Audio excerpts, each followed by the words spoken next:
Hey guys, Chastity and Richie here. Sonic the Hedgehog is in theaters now. We're gonna tell you what we thought about the movie, plus we're gonna break it down, talk about the mid-credit scenes, and the best Easter eggs. Warning, spoilers ahead. Alright, so first let's jump into the movie storyline. So we have baby Sonic, and seems very happy, but then he's on the run, and I feel like people want his powers, like there's these evil forces, and so he's been raised by this owl, right? Yeah. Who's new to the universe? Yeah, as far as I know, it's like a mothering owl who's like looking over him and tells him how to use the rings and his powers and how everyone wants his powers. The good and bad news, but we see what happens to her early on in the movie. Yes. Yeah. Oh, Sonic! Why did this have to happen? So Sonic gets sent to Earth and is told by the owl to hide, to always stay in the shadows, right? So Sonic ends up in Green Hills, Montana, and just kind of watches people from afar, just pretending to be their friend, but like always staying in the shadows. Yeah, always. And then he ends up in the baseball field where he's like, as you've seen in the trailer, where he's just playing like a game of baseball with himself, and he gets really sad, and then he starts running out of control, and that's what causes like the power outage in the town. And not just the town, but it just kind of spreads through an entire like section of the United States. Right, and it's like a good and bad thing because like he learns of this power, but he doesn't know its limits, and it's kind of scary for him, and he doesn't know what's going on. Yeah. It's a big moment in the opening shots of the movie. Kind of like an awakening. So he didn't know that he could do that. He didn't know Right. how powerful he was. Like, no one's gonna notice that. Yeah, he even made fun of it. Like, I'm just gonna go hide and pretend like that didn't happen. I'm just gonna back away. Yeah. But the government does notice, so who do they send after him? The one and only Dr. Robotnik. They call him that by name too. It's pretty cool to see that. Like, they could have easily gone with Eggman from the go, but they call him Dr. Robotnik. Yep. Played by the one and only Jim Carrey. Yeah, and Jim Carrey really goes for it. He's like really chewing up some scenery. He's very 90s Jim Carrey. Very much so. It was really nice to see that.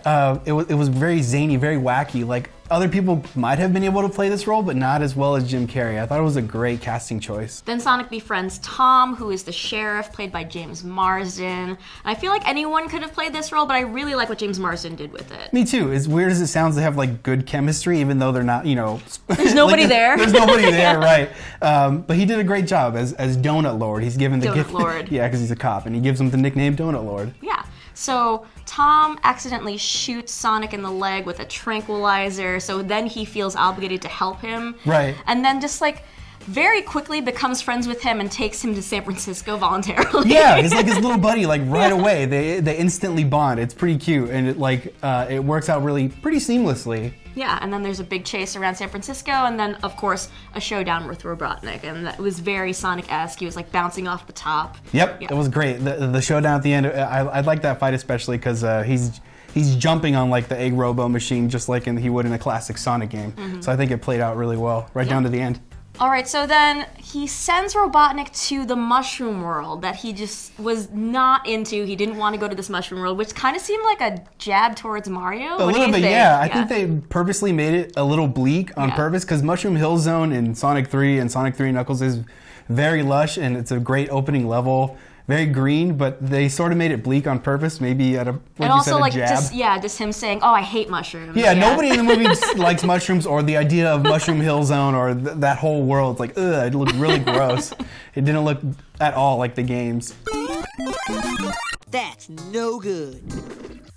So that brings us to the mid-credits scene. So we have one at the beginning before the credits start, and then when we have one in the middle. So let's start with the first scene, which is Robotnik, and he's sent to the Mushroom World, so we see him there. So he's got his whole like Robotnik look going on. So he's got the bald head, the red jacket, the bushy mustache, the goggles. Yeah, what did you think of the look? I thought it was great. I was kind of like, I really liked what they did with the Jim Carrey design originally, like his all black look, and he got made fun of for like the little Civil War mustache. I liked the look and the undercut, but I was really glad they alluded to that later on because it's classic Robotnik. You know, he had the shaved head, the Eggman we all know and love. It worked out really well. So what does this mean for Robotnik? What do you think is going to happen there in the Mushroom World? He's going to find his way back, or is something going to happen that sends Sonic to the Mushroom World?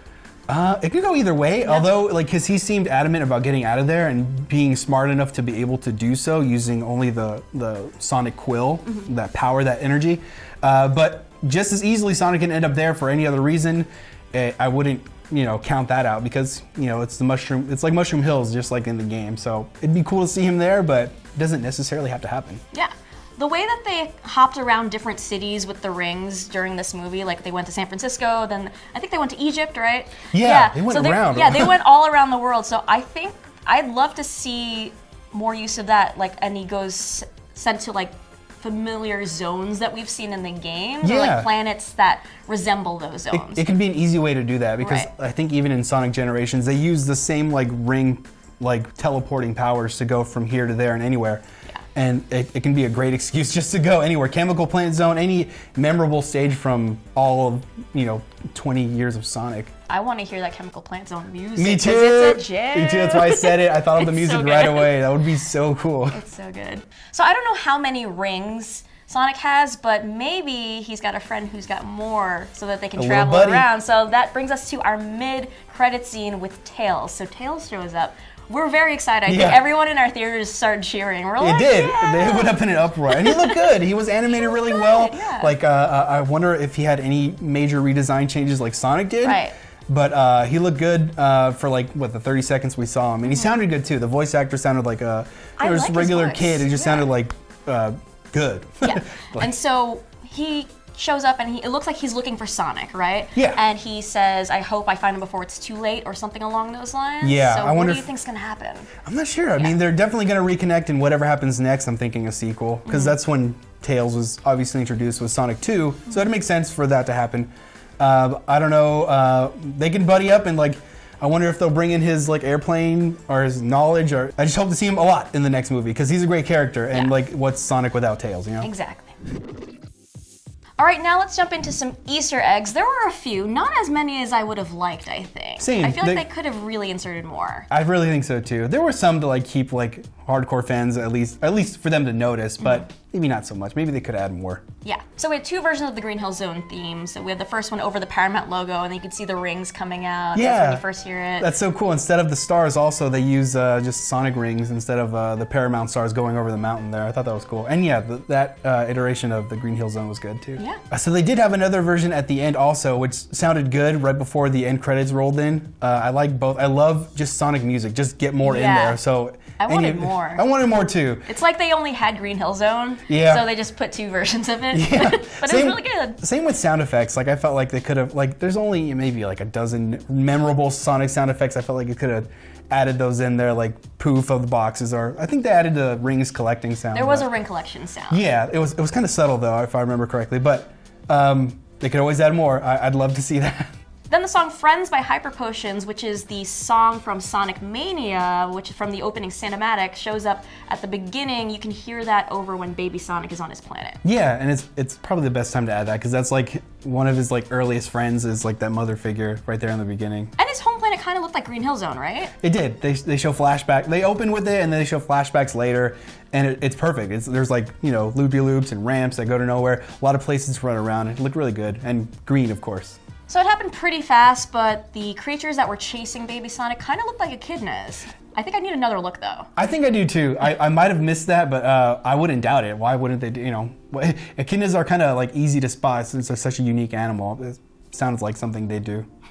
Then, of course, the town Green Hills, Montana, named after... Green Hill Zone, of course. It is. Easy. All right, this is one of my favorite Easter eggs, but Crazy Carl has a picture that he drew of Sonic. He calls it the Blue Demon or the Blue Devil. Yeah. And so he's showing it to people, and it's the picture of Sonic, it the is. Meme, the old classic meme, Sonic the Hedgehog, probably the most famous drawing of Sonic. Yeah, it's a really terrible doodle. It's gotta go fast. I love it. It's great. So Sonic at the beginning of the movie and probably more halfway through the movie, he's got these beat up shoes. So about halfway through the movie, Sonic gets his famous red shoes. In this case, they're Pumas given to him by JoJo, which is Tom's niece. Yeah, and they look great on him. But yeah, he had these beat up ones before, so it was nice to see him get his shoes. Yeah, there were some crusty I don't know, cross trainers with tape on them. Yeah, they felt bad. It was actually a really touching moment because she's like, here you go, so take you don't these. hurt your feet. I was That's right. Oh. It was really good. And of course, Sonic eats chili dogs at one point during that bar fight in slow motion. Yeah, I think they show him like eating it for like the first time because he thinks back to that bar scene later. He's like, I had, what were they called? Chili dogs? Yeah. So that was great. A lot of firsts in this movie, and that's another iconic Sonic staple right there. Chili dogs are his favorite, right? Same. So speaking of sounds, you mentioned this before, but one sound that we did get was the ring collection sound, and that happens at least once to my memory, when he jumps off the building to collect the ring. Yeah, I think it could have been mixed a little louder, but like it was nice to hear. It was subtle, but it's always good to hear. That made me feel like more. It was at a really like climactic part of the movie too, so that was nice. And then more than once, Sonic calls Robotnik Eggman, of course. He does. He had to do it. Yeah. It's like annoying. The way he calls him Eggman the first time in like Sonic Adventure 2 is in the same like annoying fashion. Like, all right, Eggman. When everyone's calling him Robotnik, it's more of like a naughty nickname that he doesn't like. Yeah, but he's known by both. Like, I think in all the Japanese games, he's always been Eggman. Always, yeah. So they introduced it that way. In the movie, it was good. Towards the end, too. And this was really subtle, but during the scene where Sonic's messing around in the hotel room, he's all over the place. At one point, he does the ledge balancing animation. Where he does missed it, yeah. That's the classic tipping over, I'm about to fall animation, but he was all over. He was doing like 9 things at once, and my eye was looking somewhere else, and I missed it. I missed it. Good. You have to see it again. I do. And this is only for us, really, but when he was in San Francisco, Sonic was running around and he ran in our neighborhood. We saw our local CBS that was like 2 blocks away. They showed it that twice. Was super fun. We're famous. All right, let's jump into the good. So let's start with Sonic's design. So there was a lot of drama over the original design. An outcry, if you will. Which kind of looked like this. Yeah. Yeah, the new design is a lot better. It is. Yeah. I thought they did a great job. I was settling for the old one. I was like, okay, it's pretty bad, but they're not going to change it, and they changed it. So I was happily surprised, and throughout the whole movie, it was consistent, it was great, and it was polished. It looked great. And I thought that Ben Schwartz did a great job. I liked his voice. I mean, I'm used to Jaleel White, but what did you think in comparison? Jaleel White, GOAT for sure. Yes, of course. But I had no problem with Ben Schwartz. The whole time, it was just seamless. Like, it's something you don't even notice because of how just good it was the whole time. That's not a gripe I had with the movie at all. Yeah, it felt like Sonic to me. It did. It was like just perfectly like just borderline annoying. I think it was perfect. It was good. And we mentioned it before, but Jim Carrey. Jim Carrey really stole the show here, and he just chewed a lot of scenery. He just went full 90s Jim Carrey, and I loved it. It was like a nostalgic treat. It definitely was. There was even a dance break while he was like yeah. plotting his next moves. He was just dancing to like evil music. Yeah. Classic Jim Carrey. It was great. Like shades of Riddler when he was doing the Batman movie. Yeah. I got Riddler vibes for sure, especially when he started raising his voice. It was great. Nothing wrong with that. So as the credits rolled, we had a nice animated outro with like classic Sonic 1 and 2 style animation along with all the things that happened in the movie. Yeah, exactly. It was a timeline of the movie, and they even included like a Jim Carrey Robotnik sprite, and it was really cool. And there was good music. The whole outro was really nice. Yeah, I liked it. Now for the bad, there wasn't really too much I could complain about, but I would say like during the middle, the pacing was a little bit slower. I felt a little bit bored before they got to like the climactic areas. I thought it paced a little slow. I agree. There was some downtimes. It's hard to be like moments without Sonic and where it's just like human interaction. It's like, okay, it's fine, it's story building, but like I miss Sonic already. I miss Jim Carrey. Yeah. Where's Sonic? Thank you. That's all. Where's Sonic? Also, I love Tails, but I was hoping for Knuckles. I would have loved to see Knuckles too. Maybe next movie. Yeah, the next movie. He was introduced in 3, so hopefully if there's a Sonic 3, he'll be there. If they make it to a trilogy. Yeah, I don't know. If this is making enough money, I don't see why they wouldn't, but he'll probably be there in part 3, or at least the end of 2. One gripe I might have had was that Sonic floss dance like twice. At least twice. Yeah, one was like slower and he was like kind of shocked, but the other one was he was straight up floss dancing. And as I was thinking of this, I was like, that was a little cringy. I think it was, it was. But then I stopped and I was like, you know what? It's for the kids. It's for the kids, like he's kind of bratty and like it sort of worked. But I was thinking the whole time, I was like, this is a movie. The whole time I was thinking, this is a movie made for like kids who floss dance. Like I can't. And then he started floss dancing. I was like, okay, well, I spoke too soon. He's actually floss dancing. There he goes. And we already mentioned this, but we wanted more Sonic music. Yeah, I just love Sonic music and Sonic sound effects. They're all so memorable, so... Bring them back. To the sequel. Add more. All right, so let's give our verdict. What did you think overall of the movie? Overall, I thought it was good. It could have gone way worse, I Yes. think. So I'm grateful that it wasn't as bad as I initially thought.